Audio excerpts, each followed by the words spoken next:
ఓం శ్రీ గణేశాయ నమః. ఓం శ్రీ సరస్వతే నమః. ఓం శ్రీ గురు దత్తాత్రేయాయ నమః. ఓం శ్రీ లక్ష్మీనరసింహాయ నమః.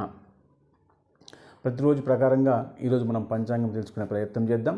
తేదీ 27/12/2025 అయితే ఈరోజు శనివారము. విశేషంగా ఏంటంటే మనం సంస్కృతం ప్రకారంగా స్వస్తి శ్రీ విశ్వవసునామ సంవత్సరము దక్షిణాయనము హేమంత ఋతువు పుష్యమాసము.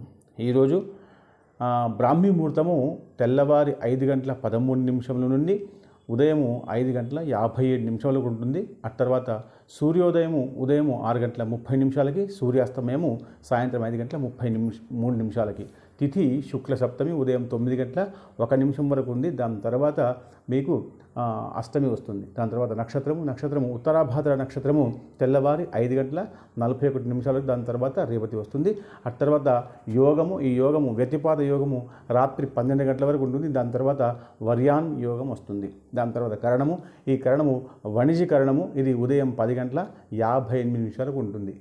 శుభ సమయము సంధ్యా సమయమే శుభ సమయము. అయితే రాహుకాలము ఉదయం 9 నుంచి ఉదయం 10:30 వరకు. ఆ తర్వాత యమగండము మధ్యాహ్నం 1:30 నుండి మధ్యాహ్నం 3 గంటల వరకు. దాని తర్వాత దుర్ముహూర్తము ఇది ఉదయం 6 గంటల నుంచి ఉదయం 7:36 వరకు ఉంటుంది. దాని తర్వాత వర్జము ఇది మధ్యాహ్నం 3:32 నుంచి సాయంత్రం 5:05 వరకు ఉంటుంది. దాని తర్వాత అమృత ఘడియలు ఇది రాత్రి 12:58 నుంచి రాత్రి 2:30 వరకు ఉంటుంది. అయితే ఈరోజు విశేషంగా దిని విశేషం వినండి.